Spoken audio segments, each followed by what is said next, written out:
Hoje é dia 5 de março de 2026. Sejam todos muito bem-vindos aqui para a gente poder acompanhar todas as principais notícias. Reinaldo Azevedo voltou a falar do caso Lulinha. Vamos entender aqui para a gente poder ficar por dentro de tudo. Bora, gente.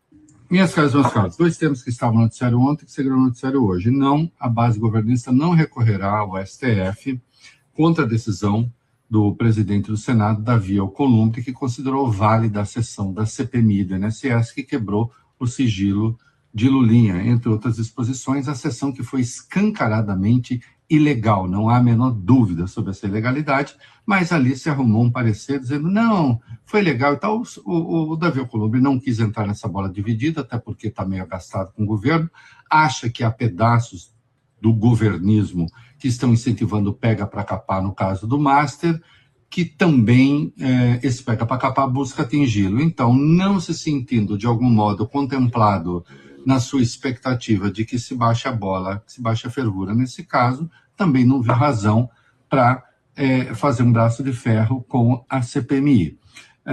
E recorrer ao Supremo. Poderia recorrer ao Supremo? Poderia, porque o Supremo tem jurisdição sobre CPI. Mas aí também se considerou que isso buscaria desautorizar o presidente do Senado, em vez de ajudar, só poderia prejudicar. Mas o Supremo poderia não querer entrar nessa bola dividida, as suas costas já são muito largas, né? Então fica assim mesmo, e sim, daqui a pouco o sigilo do Lulinha, que vai chegar, a CPMI vai estar em todo canto, porque se há coisa que não existe no Brasil, é quebra sigilosa de sigilo. Quebrou o sigilo em sigilo, daí a pouco está na imprensa, está em todo lugar. Seja por essa via, seja também porque no Supremo o André Mendonça autorizou essa quebra, né? Quem conhece um pouco a situação diz, não há nada a temer e tal, mas é claro que aí começa, e essa conta aqui, o que significa e tal. Nós estaremos diante de uma exploração eleitoreira que é o que tem virado as CPIs no Brasil, né? Muito bem. O presidente da Câmara, Hugo Motta, pretende votar nesta quarta a PEC da segurança pública. Ele disse esperar, ele participou ontem de um seminário sobre segurança pública, disse esperar que o Lula não vete nada do PL das facções, aquele PL das facções, que eles considerou muito importante a elevação das penas, a tipificação dos crimes de facção, de domínio de território, lembrando que comprovadamente a elevação de pena não induz necessariamente redução de crime. Mas também aí, para que dar morro em ponta de faca, não é? E aí falou, ele espera que a PEC da segurança pública seja aprovada, e o Hugo Motta, nesse caso, até está lutando, digamos assim, do lado do bem, porque ele está tentando evitar que se faça o tal plebiscito para a redução da maioridade penal. O Mendonça Filho, também presente, do União Brasil, relator da PEC, diz que insiste nessa tese, que é uma tese absolutamente absurda, né? O Motta chegou a dizer, não existe segurança de direita e não existe segurança de esquerda. Eu digo o seguinte, existindo direita e esquerda, existirão sempre propostas de segurança segundo o ponto de vista da direita e segundo o ponto de vista da esquerda, quando menos segundo o ponto de vista dos progressistas e segundo o ponto de vista dos reacionários. Redução da maioridade penal é um ponto de vista reacionário e, portanto, estúpido e desinformado, como tudo o que os reacionários conseguem fazer. É isso aí. Gente, isso que o Reinaldo falou é verdade, tá? E não estou dizendo que o Hugo Motta é um santo, tá? O Hugo não se importa, é o Hugo do Centrão. A gente agora está vendo as conexões que existem entre Ruedinha e Ciro Nogueira voando em helicóptero do Vorcaro após uma corrida da Fórmula 1. Então, eles todos se juntam. Agora eu quero fazer um alerta importante, tá, gente? Especificamente sobre esse caso do Lulinha. Metrópolis, que é o portal onde o Reinaldo está trabalhando, está cravando. Teve uma movimentação de 19 milhões nas contas dele. E estão revirando a vida do filho do presidente. Se a gente deixar isso, se a gente permitir, por exemplo, que existam ataques injustos a sites do nosso campo, a gente vai perder a eleição por Flávio Bolsonaro, gente. Tá? Escrevam o que eu estou falando para vocês. Tá, eu não tô falando de brincadeira. Eu não tô falando tranquilo. É alguma coisa pra gente não dormir bem, tá? Nós temos a possibilidade. O Flávio Bolsonaro é um cara... Não tô dizendo que ele é lindo, maravilhoso, tá? Mas ele, como todo safado, é esperto. Ele vai fazer uma campanha, eu diria, ligeiramente diferente do pai. Aliás, se ele precisar imitar o pai, ele imita o pai. Ele imita a boçalidade do Jair Bolsonaro. Isso não é problema para nenhum dos familiares do círculo dele. Mas a gente não pode menosprezar. Flávio tá jovem, não foi à toa que o Jair escolheu ele. Se ele perder a eleição para ele, não é o pior dos mundos. Não é o pior dos mundos. As pesquisas estão apontando, sim, o crescimento dele. Ah, mas aqui você falou que o Lula estava na frente. Não, mas o Lula estava na frente nas pesquisas. O Lula tem ainda grande potencial para ganhar. Eu estou fazendo o alerta para a gente não chegar na eleição de salto alto. Nós temos que chegar com a perspectiva de que talvez o Flávio vença. Daí, quem sabe, teremos alguma chance. Ontem a gente fez uma entrevista aqui muito boa com o Helder Maldonado da Galãs Feios. Inclusive, mais de 1.200 pessoas nos acompanharam. A gente precisa ter a racionalidade da Galãs. O Helder e o Beze, no podcast Futeboteco, no podcast Futeboteco, declararam que o Boulos ia perder a eleição da Prefeitura de São Paulo. E eles acertaram. O Boulos foi muito bem no segundo turno, tá? Eu acho que o Boulos foi muito melhor no segundo turno para a Prefeitura de São Paulo do que no primeiro. Mas perdeu. Perdeu e muita gente do nosso campo achava que eles tinham chance. Eu achei que o Boulos tinha chance. Tá? É isso. Pode pensar o que quiser, mas o máximo que o Flávio vai fazer é consolidar os votos do pai. Cara, ele tem chance de ganhar, Emerson. Eu não tô brincando. Ele tem chance de ganhar. Porque é o seguinte... É o que o Tony Garcia me fala todos os dias no WhatsApp. Eu converso muito com o Tony. O Tony, para quem sabe, é o cara que tá denunciando o Moro. Em 22, nós tivemos uma frente ampla contra o Bolsonaro. Agora a frente ampla tá começando a se voltar contra o Lula. Que é esse centrão podre. E aí, importante a questão que o Reinaldo tá colocando. O Hugo Mota, eventualmente, pode virar o nosso aliado. Ah, você gosta do Hugo Mota, Pedro? Não. Pior presidente da Câmara. Mas no momento, se a gente precisar virar a eleição, a gente precisa de todos os aliados, tá? Então, meus caros, a gente precisa ir para cima de todas as questões que estão postas nesse cenário, tá? Agradecer de coração ali a Sérgia, que já tá mandando aqui uma contribuição pra gente. E o Juvencio. Dito isso, Pedro, se ele perder, haverá outro 8 de janeiro? Tem esse risco também. Tem esse risco também. E aí eu quero prestigiar um pouco da entrevista que nós fizemos ontem com a Galãs, antes de arrematar o nosso editorial aqui com uma fala final para fechar bem essas questões. Olha só que eu conversei ontem com o Helder. Do YouTube, né? O algoritmo do YouTube. Cara, nada no canal foi planejado, Pedro. Nada, absolutamente nada. Embora não planejado, vocês escolheram o melhor horário para fazer live, cara. Não façam mais cedo.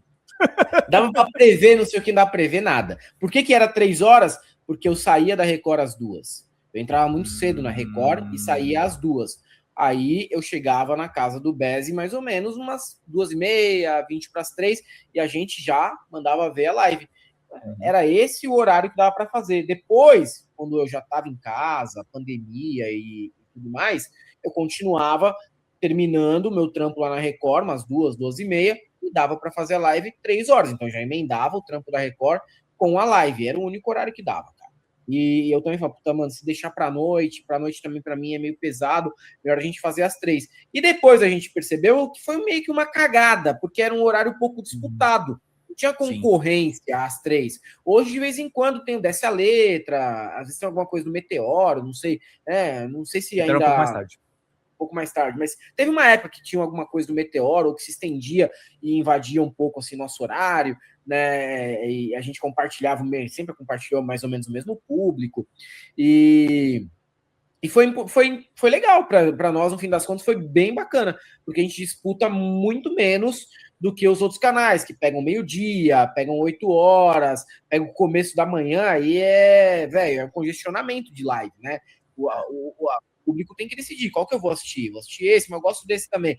Hoje eu vou nesse que eu acho que tá mais da hora aqui. E vai dividindo o público. Para nós é mais tranquilo nesse sentido. A gente acaba tendo muita concorrência, sabe com o quê? Com evento esportivo. Quando tem evento esportivo. Jogo de futebol.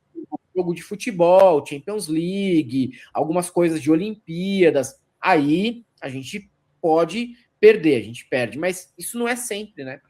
De vez em quando, e muitas vezes a pessoa deixa ligado lá e deixa na Galãs ouvindo, deixa o jogo passando sem áudio e fica ouvindo a Galãs também. Às vezes a pessoa compartilha a audiência. Pilar Batista diz aqui, sou muito fã da Galãs e do Eldio, desde quando aquilo era mato. Um dos melhores cronistas dos costumes, e o Pedro, um querido parceiro do Istra. Obrigado, Pilar. Uma coisa que eu ia te perguntar, cara, você falou muito bem a respeito da comunidade da Bis, e vocês falam nas lives, né, que vocês chafurdam a merda da extrema-direita.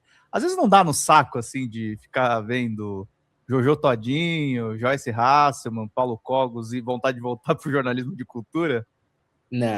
Não, cara. É mais divertida, né? Eu gosto, vou te falar a verdade, eu gosto, assim, eu gosto de notícia que é extremamente caótica. Por exemplo, essa do Daniel Vorcaro. Você tem até que dar uma lida as 4 vezes para conseguir entender todos os vínculos e ligações. Mas, puta, cara, assim, é tanta reviravolta que eu acho sensacional, cara. Um negócio que me atrai e que eu fico extremamente empolgado para lidar com aquilo. Eu gosto, de verdade mesmo, de verdade. E tem umas que vêm de meio que bola levantada, que é a pessoa sendo escrota, não intencionalmente engraçada, meio burra, né? Ou burra. Isso daí também alimenta bastante o conteúdo da Galãs Fez desde sempre, porque tem ali a política, tal, o dia a dia da política, mas tem a pauta que é a chamada pauta lixo, que o povo adora. Tem vezes que não tem a pauta lixo, os caras, mano, hoje tá chato, não tem pauta lixo, não tem padre gay. Padre Fábio de Mello, o Kogo surtando com vocês, né? Já teve uma galera surtando, já. Não, teve ameaça de processo pra cacete. O Magno Malta escreveu um textão falando que ia me processar porque ele nunca bebeu na vida e era mentiras, insinuações. Teve o pai do Paulo Cogos falando que ia bater no Beze. Que mais, assim, tô lembrando? O pai do Paulo Cogos falou isso? Falou. Uma nota de repúdio do Isalci Lucas, porque eu fiz uma crítica ao Frei Gilson. Porra, velho, você é senador, parou de fazer nota de repúdio pra mim, cara. Pô, você tá me dando uma importância que nem eu me dou, pelo amor de Deus. Não, os caras, eles bombam o canal de vocês. Aliás, tem um conhecido de vocês, que é meu amigo também, Sérgio Hoff. E aí, Deixa eu ver aqui mais um pouquinho pra frente. A questão do pessoal tá meio de bronca com a Argentina, não é bem fofoca, não é bem influencer, mas também não é tão política assim, não é política institucional, pelo menos. A Xeda falou aqui, né? Eldio, eu e sua esposa somos conterrâneas, ela é da Bahia. Muito contente em saber que você fez família com uma baiana. Olha aí. E meu pai é baiano, então não teria como escapar disso também. Olha uma coisa interessante, Helder. A Patrícia Russo mandou aqui. O canal me abriu a cabeça para política. Era de direita e passei para a esquerda graças ao canal da Galã. Vocês escutam isso também? Escutamos, né? Não é assim tão comum, mas acontece. Acontece frequentemente. As pessoas falam pra gente, seja no chat, no superchat, alguns depoimentos pessoais também. Teve gente, mas olha só, na maioria das vezes que a pessoa traz esse depoimento, o que acontece é o seguinte também. A pessoa era de direita, mas a pessoa não estava nem perto de ser aqueles doentes mentais que vão para micareta de patriotário. Era uma pessoa que tinha uma visão liberal da economia, votou a vida inteira no PSDB, É uma pessoa muito mais razoável, muito mais moderada, uma pessoa que pode ser convencida. Então, na maioria das vezes era isso. Eu nunca peguei alguém que falava, eu era doidinho de bairro, cara. Eu era doidinho de bairro e mudei radicalmente. Eu acho que é até meio difícil, se não impossível isso, né? Essa parte da entrevista do Helder, gente, é muito importante, porque é isso, gente. A gente precisa voltar a ter uma tática muito parecida com o que a gente teve em 22. A gente vai ter que falar, turma, para além da nossa bolha nessa eleição. Se a gente não falar para além da nossa bolha, se a gente insistir que o Lula é super poderoso, que o Lula é invencível, que o Lula é imbatível, que o Lula vai ganhar em primeiro turno, nós vamos perder as eleições. Se a gente não tiver a união de canais, isso eu agradeço bastante o Helder ontem de ter topado a entrevista aqui conosco, nós somos um canal ainda em crescimento, que utiliza inclusive muitos materiais da Galãs Feios, e usamos de forma declarada. Se a gente não tiver uma união de esquerda nesse aspecto, se a gente não tiver uma união dos progressistas, se a gente não tiver uma união dos antifascistas, a gente vai perder essa eleição. Se a gente não tiver cabeça, a gente vai permitir que um dos filhos podres do Jair Bolsonaro vire presidente da República e tire o pai da cadeia. E tire o pai da cadeia. E atente contra o Supremo Tribunal Federal. O Metrópolis é um veículo que está posicionado para fazer esse serviço sujo. A gente tem que tomar muito cuidado. E já está tendo gente apontando veículo progressista no meio do escândalo do Vorcaro. Apontando de forma mentirosa. Apontando de forma mentirosa. Eu queria começar o editorial hoje mais para cima. Ontem eu estava numa palestra do Sindicato dos Bancários, e eu falei das lives que a gente faz aqui de manhã. Eu falei que eu gosto de encerrar os editoriais dando esperança para as pessoas. Mas a verdade, gente, é que eu tô preocupado. Eu tô muito preocupado. Eu tô em alerta. Eu tô olhando as pesquisas, eu tô olhando as movimentações, eu tô olhando o que estão fazendo com o filho do presidente, e eu tô preocupado. Eu tô preocupado. Não porque eu sou um petista, um lulista desmiolado. Não, porque eu sou uma pessoa que acompanha eleições há muito tempo. A gente sabe o que acontece. A gente sabe das dificuldades. A gente lembra do tamanho da derrota que foi 18. E foi quando nós estávamos todos achando que o Lula seria candidato, ou que se o Lula fosse preso ele faria o próximo presidente. Nós fomos arrogantes naquele momento. Nós fomos pretensiosos naquele momento. E o risco agora é esse. A gente ser pretensioso de novo. A gente ser arrogante de novo. Mesmo tendo ganhado uma eleição apertada em 22. Bolsonaro perdeu a reeleição. Por que o Lula não perderia? E não é um papo derrotista, gente. Não é um papo excessivamente crítico. Mas a gente tem que se tocar e a gente tem que ser realista. Não vai ser um negócio simples, gente.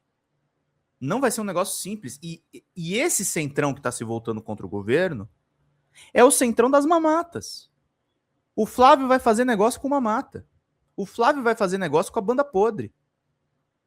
Então a gente precisa ter muito cuidado. Muito cuidado. A correlação de forças... A correlação de forças mudou. A correlação de forças não será fácil. Então, vamos ser mais alerta com as coisas que estão acontecendo. Vamos fazer essa união das esquerdas, como o Helder falou com a gente ontem, e muito felizmente, a gente recebeu ele ontem, e foi muito interessante a live. Foi muito curiosa a live. A Galãs Feios é um dos maiores canais do campo progressista e um dos maiores canais de notícias do Brasil. Trazendo sempre com muito bom humor, com muita vontade, as informações que nós precisamos saber. E para ficar bem informado e para poder combater esses fascistas, a gente precisa ter inteligência. A gente precisa ter safadeza, gente. A gente tem que ter uma safadeza no bom sentido. A gente tem que ser mais safo nas coisas que a gente faz. A gente tem que identificar melhor os movimentos. Nós estamos ainda em 5 de março. Dá tempo de mudar esse quadro que eu estou traçando para vocês, que não é um quadro bonito. Eu estou conversando com algumas pessoas nos bastidores. Eu não estou dando esse alerta da minha cabeça, não estou deprimido nem nada, tá, gente? Eu estou alertando vocês em cima de dados, em cima de informações. Cometi erros de avaliação, até uma coisa que eu falei com o Reinaldo Azevedo, eu falei, pô, erramos no negócio do Tarcísio, né? A gente achou que o Tarcísio seria o candidato. O Tarcísio não é candidato, o que não significa que o risco seja menor. O risco não é menor. O risco talvez seja pior com o filho do Bolsonaro na disputa. Então, queridos e queridas, bonitos e bonitas, lindos e lindas, é um quadro preocupante, é um quadro que a gente tem que ficar esperto, é um quadro que, se a gente não se programar, se a gente não mandar superchat, não mandar pix, como a Pici Dalari mandou agora, nós teremos problemas neste ano eleitoral de 26. Tá certo, queridos e queridas? Ainda faltam 2 membros. Contribuam, estejam presentes, ajudem aqui a Folha TV para a gente continuar fazendo esse trabalho que vocês gostam tanto. Fala, galera da Folha TV, não se esquece de se inscrever aqui no nosso canal para assistir programas como Folha Notícias Manhã, Folha Notícias Noite, o nosso Folha Entrevista e o nosso Barzinho das Meninas. Muitas coisas bacanas a gente acompanha por aqui e a gente precisa muito, muito do apoio de vocês para nosso trabalho jornalístico, investigativo, de curadoria de conteúdo, com vocês ajudando no nosso Pix, folhademocrata@gmail.com, ou mandando superchats, valeu demais, e os recursos financeiros, tornando-se membro do nosso canal, no nosso curso de jornalismo básico, para você ficar muito bem informado a respeito de tudo. Queridos e queridas, muito obrigado pela presença de todos vocês, vida longa e próspera. Cuidem-se, cuidem dos seus, e não esquece de se inscrever aqui na Folha TV. Até mais!